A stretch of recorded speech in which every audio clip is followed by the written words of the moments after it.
Hi everyone, it's Jerry. Let's have a look at a game between Bobby Fischer on the white end and Jovan Safrevsky. This was played at the 1967 Skopje tournament. About 4 years ago, I covered a game from this very event.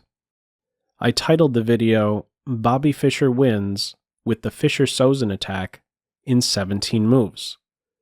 That was Fischer's fourth round game, played on August 10th against Peter Deli. Fast forward 13 rounds and 20 days, and we arrive here, Fischer against international master Jovan Safrevsky. So Fischer is using this same weapon, a weapon he helped to develop, the Fischer-Sozin Attack, to score another win at this same tournament. Let's see how he did it. Opening-wise, we have an open Sicilian. Another thing we might say is this variation, this Fischer-Sozin Attack, helped propel Fischer to victory in the event. It was a close finish. Fischer ended up with 13.5 points, and his next nearest competitor was at 13. Okay. The key move, bishop to c4. Key move in this variation, stare at the weakest square in black's camp, f7. So e6 paves the way for kingside deployment and remains strong on the light squares, tries to tame that bishop on c4.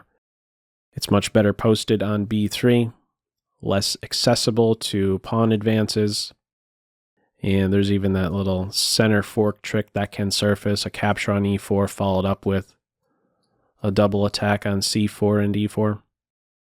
White sidesteps all of that. Bishop e7, bishop e3. A key difference in the two games I've drawn your attention to so far, his game against Peter Deli and this one here, is the location of White's king. In this game, Fischer opts for queenside castles, not kingside. Okay. Kingside for black in this game. And queen e2, not just to any square. We're not just rolling the dice, flipping a coin, d2 or e2. We're keeping a watchful eye over g4 so that our bishop is a little happier, stable. All right, queen a5, queenside castles, captures on e4, and bishop to d7. It's the only square for that guy. c6 looks like a good post, and black is also maybe helping to support this b5 advance. And maybe in just a little bit, black's ready to question the stability of the knight on c3. All right. White with king to b3 is completing, we can say, queenside castles. King is almost always going to want to be a little bit closer, hugging that a2 pawn, getting off of the half-open c-file as well. All right. From here, rook a to d8, and queen to e3. So this is my first of 3 pop quizzes in this game. What's my question here? What is queen to e3 doing? Feel free to pause the video. Okay. I'll just point out what I initially saw queen to e3 doing. It's forming a battery. It's threatening to now win the a7 pawn. That was really the only thought I had when I saw queen to e3. I believe Fischer already has this eventual trick, this eventual plan up his sleeve when he's playing queen to e3.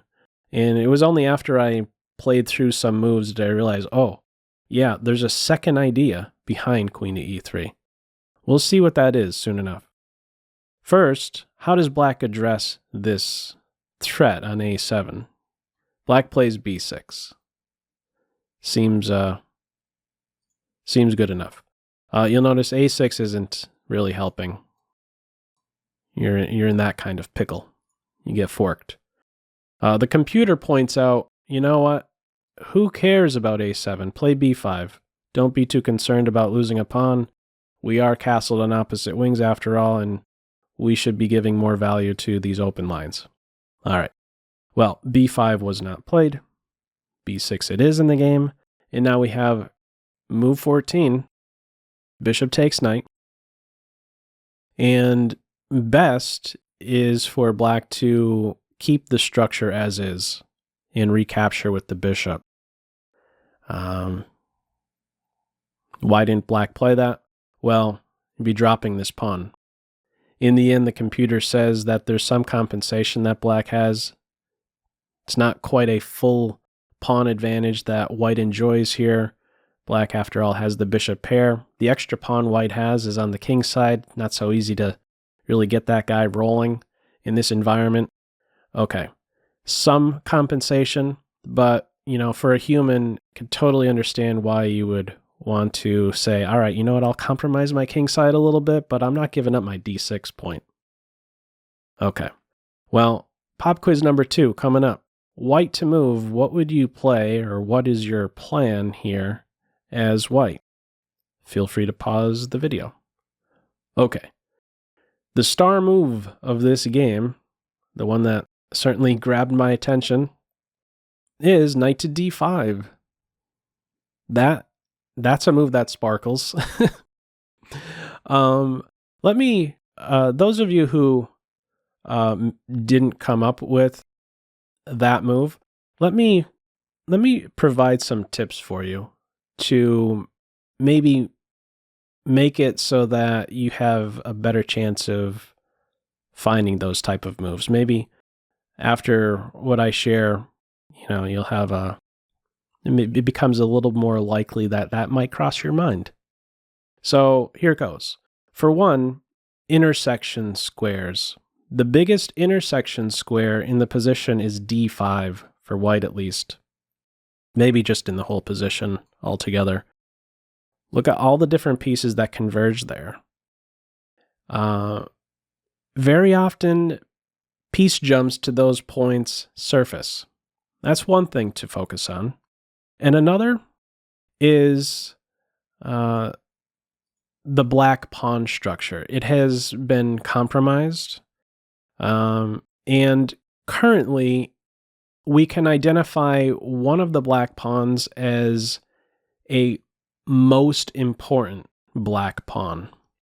The most important black pawn in this position, the one that's worth the most, is this guy here on e6. Why do I think this? It's because without that pawn, the structure is a complete wreck.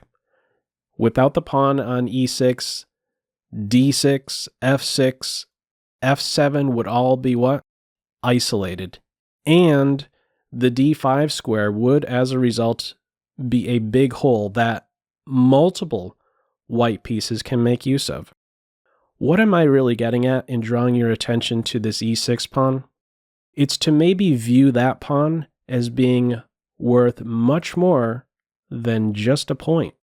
If you were to see that e6 pawn as worth 2, maybe 2.5 points, maybe you think a little bit more about diving a knight into this square. Is it really you giving up 3 points and only getting a point in return?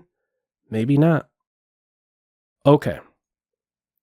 What is black's reply here? In the game, we have rook to e8. Doesn't bite on d5, and this game ends up finishing a bit more decisively, but in a much more calm-looking environment, where white is simply up a couple pawns. The real question here is what happens if the knight is captured, so let's have a look. What's the follow-up after pawn captures knight? The idea here Fischer had in mind is to take with the rook, gaining a valuable tempo against the queen so that white can next form a battery, to have some kind of queen-rook battery on the h-file and mate the black king. And what would black have in reply to this? If queen to b4, the queen's actually toast after a3 or even c3. So she'd have to, let's say, go to a6. Pop quiz number 3. final one of this video. There's only one winning continuation here for white. What is it? What's the next move that white must play in order to win? Feel free to pause the video. Okay, the only winning continuation is rook to h5. I'm drawing attention to this because move order is extremely important in this position. You may think that you can play queen h6 first and then rook to h5 and we're getting at h7. That's not the case. It's important to start with rook h5 first. What's the issue if you play queen h6 first? Well, there's a couple different moves black can play here. I'll just highlight one. Well, there's queen e2 and bishop to c6. I'll just make the bishop c6 move. I'll show this variation. Bishop c6 can follow, hitting the rook and keeps a watchful eye on the e4 pawn. So that means after rook h5, the bishop would be there just in the nick of time to save the black king, defend the king side, defend h7. So by starting with, by first starting with rook to h5, if bishop c6 here, we can simply address the threat on e4 with f3, and next up, sweep into h6, and there's not going to be a good solution to the mate on h7. I'm not even sure what move to put on here for black. As a try, rook here isn't really doing anything. Queen here, check, checkmate, nearby. No good solution to that. So, oh, one final note. Another helpful tip here, I think at least, is, if you're not able to calculate, it can be quite easy to miss out on this move bishop to c6. Something that I like to do in my own games. I like to, if we're looking at two different moves, we want to stack the rooks, the major pieces on the h file. Which piece, right? These two want to eventually be on the h file. Which of the two is least flexible? Which one has fewer options? The rook. The rook only has that h5 square. The queen, on the other hand, yes, she has h6, but maybe in some variations she may want to pivot on g3 with the check. So I like to sometimes follow this, move the piece with the fewest options first. And in this case, it's the rook. Maybe that would be helpful for many of you. Anyhow, how did the game ultimately finish? We had rook to e8. White simply took the bishop on e7, took on d6, completely falling apart. Queen d4, hitting the bishop, and the pawn on f6. White won now a second pawn. That is move 19. This one's over. Black resigns.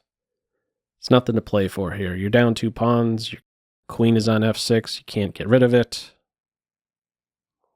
Perfectly healthy structure for white.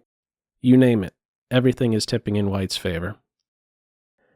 So, yeah, a really nice game. Knight to d5 is definitely one of those moves that sparkles, and yeah, hopefully you were able to take a thing or two away from this brief game. Anyhow, as usual, feel free to leave any feedback in the comments section below, and hope you got something out of it. That's all for now. Take care.